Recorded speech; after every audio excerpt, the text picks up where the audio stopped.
Good morning, friends. As you can see, we are working in cancer treatment bunker. This is our dehumidifier, make white Westing company, and this is our thermostat and temperature meter, and that is our bunker interior work. Another dehumidifier, and this is our setup of machine placement. Tomorrow we'll set our machine on there. As you can see, we are doing chill water piping work for biomedical machine cooling purpose. We are doing brazing work.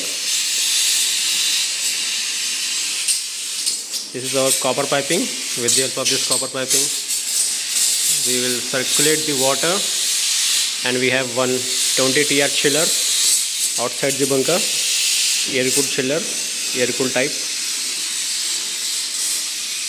and this is an all closed loop system.